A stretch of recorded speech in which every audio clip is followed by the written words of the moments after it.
I just want to cut to the chase. What can you say to all your female fans out there that are dying to know what is going on with you right now? I don't know. Yeah, I do very little. Very, very little. I love this mystery that just getting like famous, everyone thinks you're some kind of enigma afterwards. Right. And it's like, and it doesn't matter what you do. You can deny it as much as you want, but it's like people are.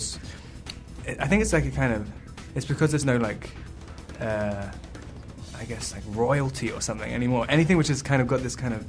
There's no one with a lifestyle which is untouchable. So they kind of elevate famous people into this thing. And so you're like, yes, I read first edition Shakespeare and do all this stuff. I don't do anything. You don't read first edition Shakespeare? You don't quote soliloquies from I read something in some magazine the other day which said I did actually do that. Like I read soliloquies from Henry V by candlelight. Well, you're very brooding. I know, just the brooding. And also brooding as well. The more I see that, brooding is actually a negative adjective. Is it? Yeah. It's kind of like, it's just looking kind of... like it's just pouting about stuff. Right. And I'm like, oh great, why has brooding become this complimentary? Yeah. It kind of says it's like you're spiritless or something. Yeah, it just looks like you're a kind of whiny little girl. And Rob, you are clearly not a whiny little girl. I am really. That's why they say I'm brooding.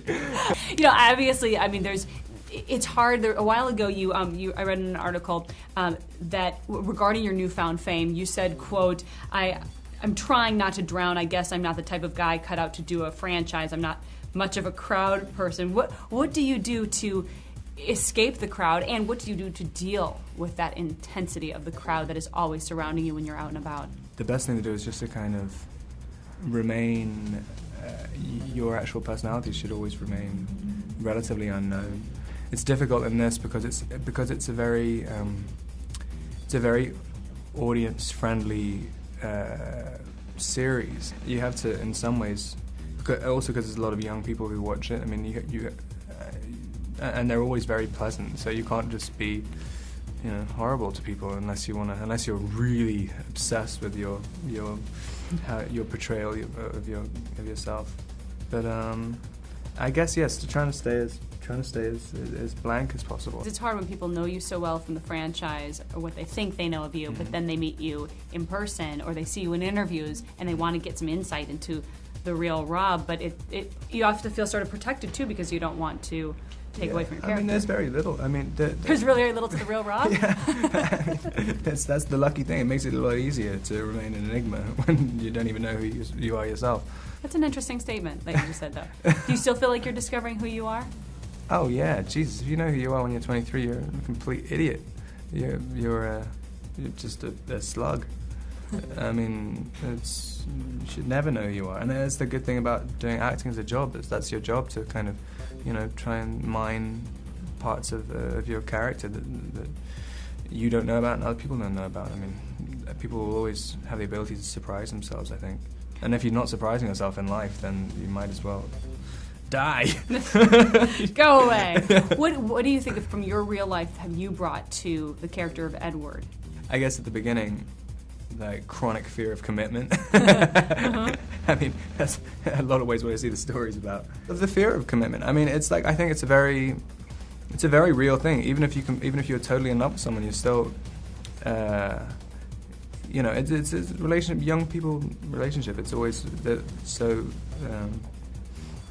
They're very sort of interesting and complex, and I think that's I've always found that interesting. Why guys are terrified of doing that. I mean, and especially in New Moon, which is the one I always connect to the most, where you've always, the more you love someone, the more you see, the more you find fear and fault within yourself, which I think is what makes it the most interesting book. It's the most interesting love story. It's a very intense love story in this film, and I think some fans are nervous because they feel like they're not going to see as much of Edward as they want to see.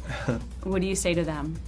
There's something about when Edward appears as an apparition, it's not a ghost telling Bella what to do. It's a figment. Bella is going mad. And if that happened to you, if a boy breaks up with you and suddenly starts haunting you, you'd be terrified. It's a terrifying experience. And we tried to. It's difficult to do in these movies because of people's impression of Edward. I mean, he's supposed to be a romantic hero. But I mean, we tried to make a lot of that as eerie as we could. It's difficult to do whilst maintaining the relationship. But I mean, I would have gone as far away from that as possible. I mean, I wanted to look like she's having a breakdown. I mean, it should have been terrifying. This film has spawned a resurgence in vampires. How cool is it to know that you're part of that? No, it's crazy. That's just the weirdest thing to me. That like you just see other things coming out which are like exactly the same as Twilight, and you're just like, how are you getting away with this? Right.